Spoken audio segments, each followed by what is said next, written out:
Connect and stay ahead with Salam Media. This is Salam Media coming to you live from South Africa. The time is just gone 8:20 a.m. and as we brace ourselves for another tough year, another difficult year in 2021 against the pandemic and against the havoc and the chaos that has been caused as a result of the pandemic. We're talking about job losses. We're talking about poverty increasing.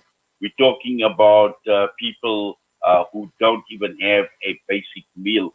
And millions of people right across the country rely on a basic need. And there are millions who only rely on maize. And knowing this country, South Africa, the agriculture, an important component of the South African economy. South Africa, a major producer of maize. But there are concerns. There are genuine concerns with regards to higher food prices this year. And this morning, we joined on the line by Wandile Sihlobo, Chief Economist of the Agricultural Business Chamber of South Africa. Wandile, good morning to you and welcome to the show. Good morning, Inayat, and thanks for having me on. Yes, we are in a difficult and extremely difficult economic climate at this point in time. 2021, Wandile, is not going to be an easy year. We know that what has happened last year with COVID-19, the millions of people who lost their jobs.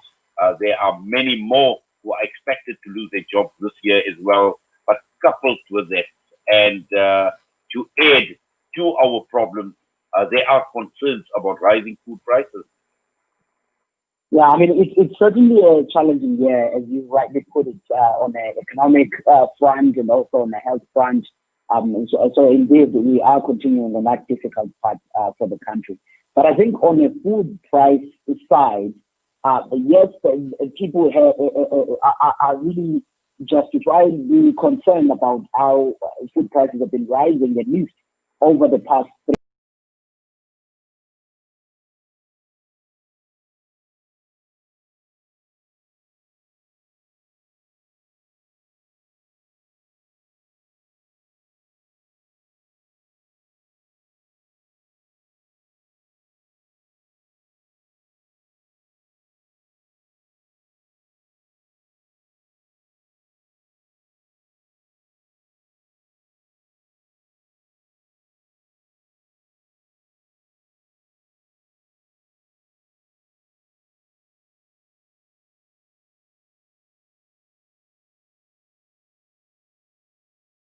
years, like the higher global grain prices because of what's happening in Argentina, driving those prices up.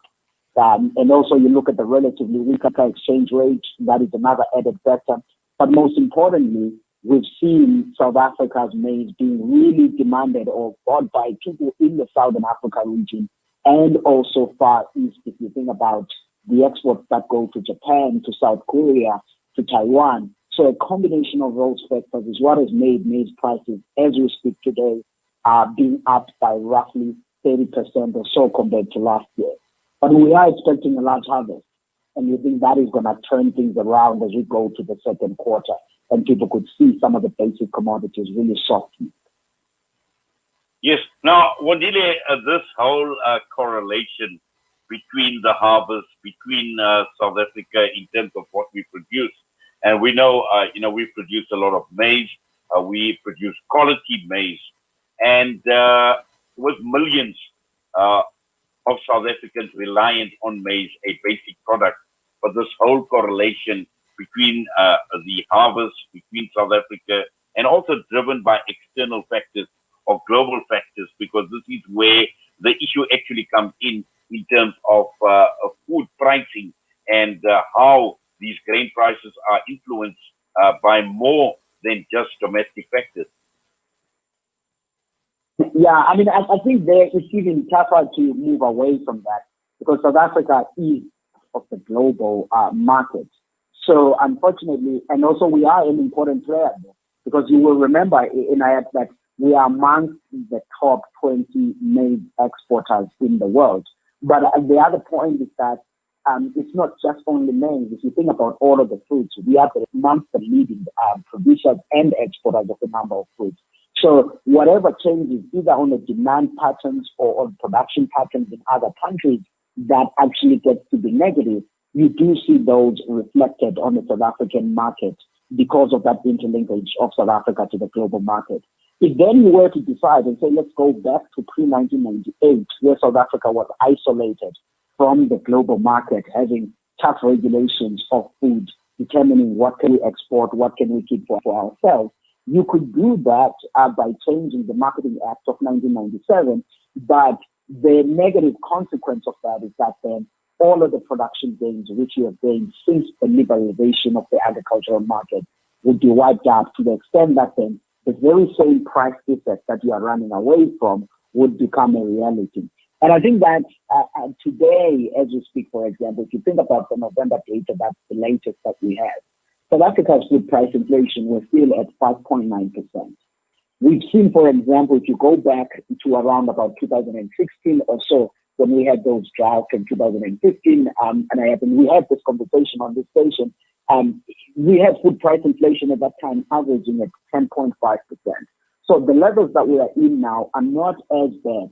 But I think what's compounding here is also the fact you mentioned at your introductory remarks, where you're saying people are out of job. We have a situation now where people literally don't have any purchasing power. So any tick upside on the pricing, that gets to be much more painful than what we have seen on the previous years. But I do think, again, this is much more rather temporarily. As we speak now with you today, we are expecting South Africa to have the second largest maize harvest in the history of this country, about 60 million tons. We only consume about 11 million tons. So as soon as that maize begins to come in, you will start to see prices really softening notably as the producer deliveries are coming in. And the regional buyers, your likes of Zimbabwe, Namibia, and all of that, that have bought a lot of South African maize this time around, they too are expecting a good season. So you're not going to see that sector being an added one again as the year goes forward, which means then that, there's going to be a less regional demand, which on its own already leads to softer prices, but also the supplies in the South African market would already improve. And not only just on maize, vegetable supplies which will improve. We've been getting good rains across the country. Fruit supplies will also be improved and on its side. So I do think that, yes, it's a tougher situation. It might be, again, continue January, February to see food price inflation kicking. But I think that as more as you get to April, you see that relief really being material in all of the major products that people put in their baskets. Yes, and just one other factor, Wandile, that we need to keep our eye on would be what is taking place globally in terms of the economy and how the economies have been impacted, or how soon the economies around the world can recover from this pandemic. And China is a clear case in point at this point in time, where we see their economic recovery, and it is obviously influencing the demand for things like maize and grains as well. And this is now a factor that obviously could impact as well, because, when we're looking at it from an export perspective, this is where the demand will kick in as well. Yeah, and I think on that particular point, what China has been buying a lot in the past 4 months or so, and they continue to buy. Even yesterday, they were making huge purchases from the United States in the afternoon. Is largely soybean. Yes, it's their slight economic recovery, which means then there is a bit of a purchasing power there, and the Chinese are fond of some of the meat and pork-related products, and all of those needs to be fed with soybeans. So that soybean demand is the one that we see in China really being strong. And again, because soybeans is one of the major cluster of soft commodities. So if you see soybean prices going up, you're likely to see that spillover going on into palm oil, which South Africa is a major importer of, about 500,000 tons a year. And obviously it goes on also within the maize cluster. So there is that combination that is going in. But with that said, and I still maintain the view that for this year, for example, you are likely to see food price inflation in South Africa averaging less than 5%. That means the rate at which food prices will be rising will be less than 5% for 2021. And that's going to be within bound of what we saw last year. So I think that, as far as that is concerned, we are going to see the relief. But I think the major part is saying it doesn't matter what level of food pricing is rising or what rate. If fellow South Africans do not have any money to actually go and purchase the basic products, then that's the most painful thing to us. And obviously, we know that the incomes will come with jobs, and jobs with the much more broader economic reforms that are needed in the country, obviously now deterred by the pandemic.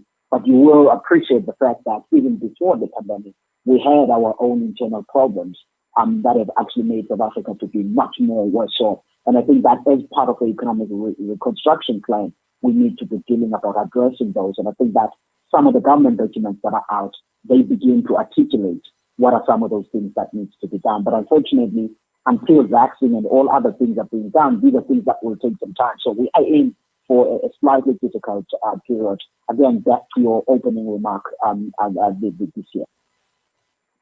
Well, Wandile, thank you very much as always for your time with us here on Salam Media. We wish you all the best, and please take care. Please stay safe.